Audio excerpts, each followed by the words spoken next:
welcome to PodcastDX, the show that brings you interviews with people just like you, whose lives were forever changed by a diagnosis. I'm Lita. I'm Ron. And I'm Jean Marie. Collectively, we are the hosts of PodcastDX. This podcast is not intended to be a substitute for professional medical advice, diagnosis, or treatment. Always ask the advice of your physician or other qualified healthcare provider for any questions you may have regarding a medical condition or treatment. And before undertaking any new healthcare regimen, never disregard professional medical advice or delay in seeking it because of something you have heard on this podcast. On today's show, we will be interviewing Gina, a liver transplant recipient. Gina is a 48-year-old from the Chicago suburbs, where she lives with her husband, two teenage daughters, Nikki and Sarah, and their adorable puppy, Coco. Hi, Gina. Thank you for joining us today. Hello. Thank you for having me. I understand it's been almost 6 months since you had a liver transplant. Yes, I was transplanted September 30th, 2017 in North Carolina at Duke University Hospital. Well, you look great. Thanks. I feel great. This is the best I've ever felt, actually, for a long, long time. Super. Gina, what symptoms first led you to the doctor? Well, as far back as I can remember, 2016, I had really bad swollen ankles from water retention, very tired. I was always cold. The doctors were thinking that I had cancer, which led my disease to worsen as they were testing me for cancer, but it was not. How long did it actually take before you got the correct diagnosis? My symptoms were bothering me for at least 5 months before they diagnosed my liver problem. Gina, can you recall any specific symptoms that really stood out? Yes, of course, my stomach. I looked like I was 9 months pregnant. It's a buildup of ascites. It's a toxic fluid that forms in your stomach, making it enlarged. My eyes were no longer clear. They were foggy. My skin was chapped and itchy, always thirsty, almost like you want to stick your head in the swimming pool.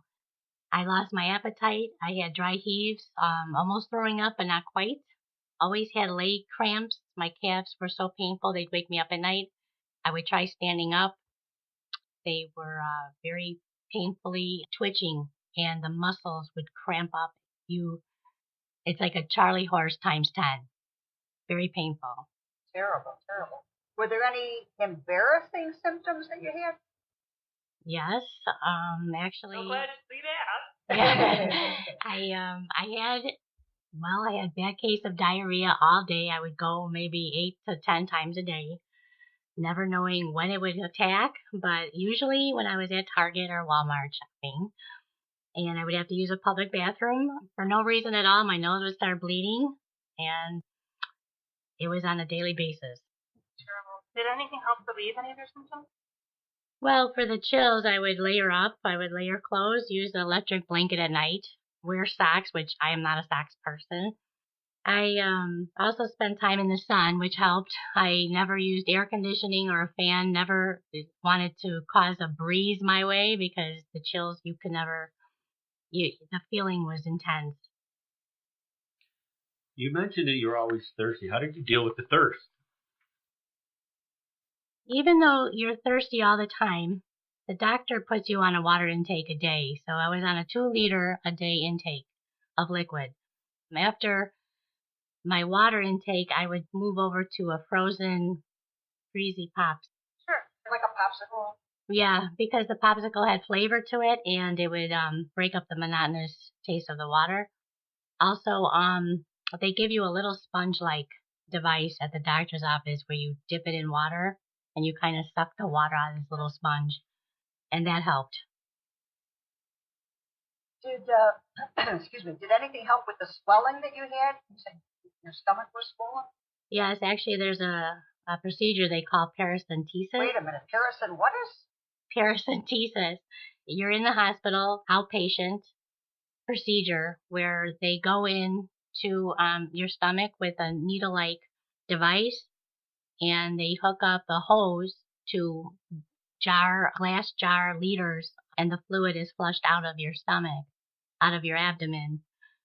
Very painful, but when you leave after that procedure, you're about 5 to 6 liters of fluid down, where the relief is amazing. So besides the paracentesis, was there anything else that you could do that would help the swelling? Yes, you could watch what you eat, restricted salt diet, and limiting my fluid intake helped the swelling. At night, I would try to get comfortable by putting a wedge under my legs to help with the cramping. When the cramping got real bad, I tried to walk it off as early as I could. Sometimes when you check the sodium levels of the food that you're eating, you'd be shocked that a lot of things have sodium. So you do have to read labels and watch your sodium intake because that will cause fluid to accumulate in your stomach. Also, I was a member at a health club that I had access to a hot water jacuzzi, which helped my legs in the cramping and feel less tense. I suggest that for anybody. And also, I self-meditate myself out of pain, and that helped me get through a lot of my symptoms.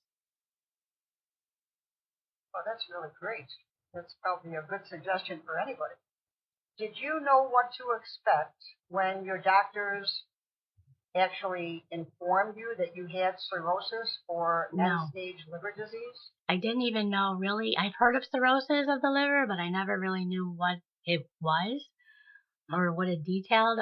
I assumed it was kind of like if somebody has a heart attack, you go into the emergency room, you get fixed, you undergo surgery, and that's the end of it. I did not know what end-stage liver meant, but they gave me weeks to live, and that was scary because you don't know what to expect day to day. Yeah, you're 48 years old, and you're told that your time is just about up, and you were Right. absolutely healthy. Yes, very very before that. scary and very sudden.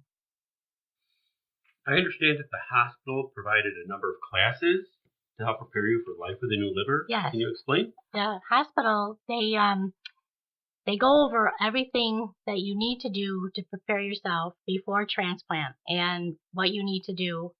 It was terrible. At the time, you're so sick that you can't even concentrate on what they're telling you. My caregiver was with me, thank God, because she took notes for me. During these meetings, it's like a 3-day process where you meet different doctors and different people on the team, transplant team. It's very consuming. The information is very hard to understand because you're so sickly at the time. The toxins built up in my brain that the liver isn't processing, and I became very confused, and even I became combative. Did you realize that you were confused, or when you No, were being combative, did you realize actually, what was going on? when the nurse came in to check on me, she asked me a couple questions like what was my name and who was the president, what state do I live in. I answered Gina to all the answers, to all the questions. President, I Yeah. like it. Yes, and she knew from being a liver nurse, she knew that was a symptom of toxin buildup in the brain. So immediately they put me to the emergency room and took care of me, and they had to flush the toxins from my abdomen. Dangerous. Yeah. You're from Chicago, but your transplant was in North Carolina. Why is that?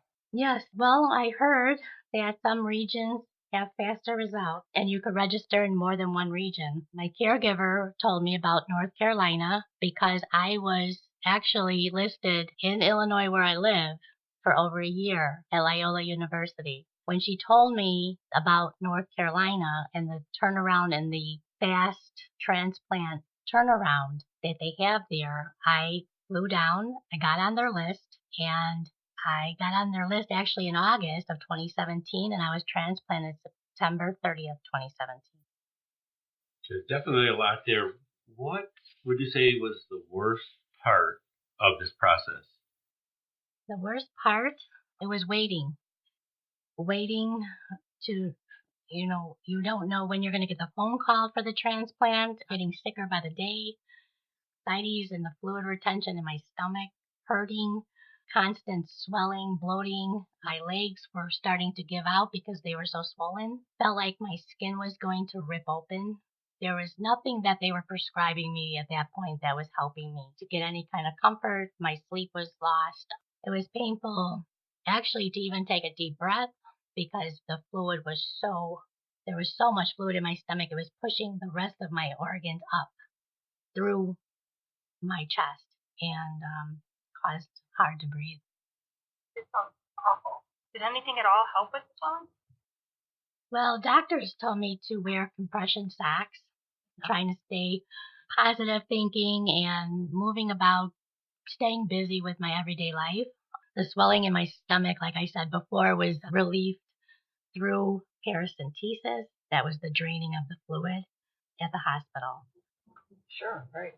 How did you feel when you first got that call saying, Gina, we have a liver waiting for you? I bet that was a surprise, especially you say it was only a month after you signed up over at North Carolina. How did that make you feel? Well, I was shocked when I got the call. I was actually at Walgreens picking up for a prescription, and they told me to go home, pack a bag, and go to the hospital right away, that they had a perfect liver. Well, I was excited. I was sad. I got very emotional. I think every emotion went through me. When I got to the hospital, yes, I was excited, but I had to wait for about 10 hours before they actually operated on me. So I had time for this information to sink in. Yeah, but it was, at first, it was a shock, and I went through every emotion. I understand that you were released from the hospital sooner than some people. What do you think? What do you think about that? What aided you in your recovery? Well, I listened to my doctors. I did everything they told me. Walking, well, actually, let me back up. I'm sorry. I did exercise a lot before my transplant. Even though I was very sick, I had to try to build up muscle. They told me that after transplant, you would lose a lot of muscle. And I'm happy that I listened in that way, because after transplant, you have to walk and build up strength. But I'm glad that I was physically fit before transplant. That makes sense. Yeah.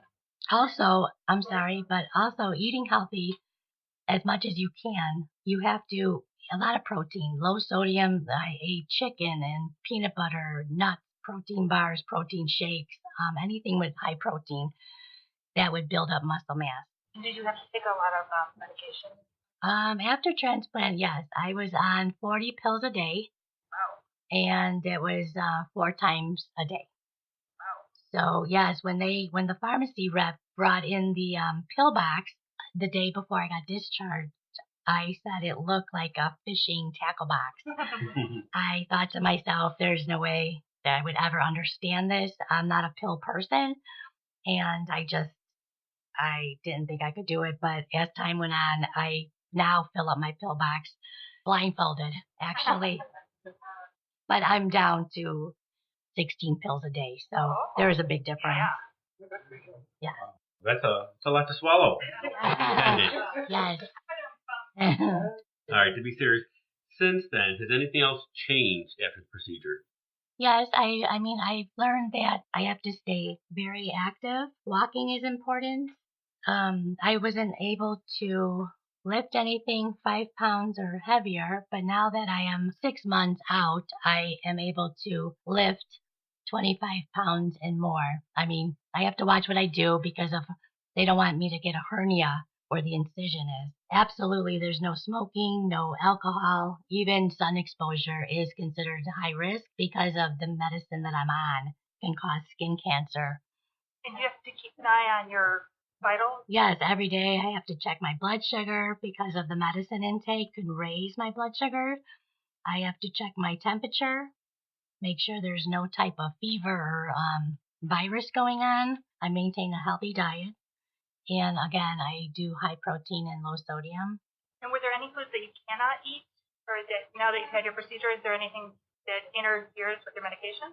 Yeah, the grapefruit, you're not allowed to have any grapefruit or any product that has grapefruit in it. I was shocked to see that I used to use minced garlic in a jar, and I found out that there's grapefruit juice in there, some kind of preservative.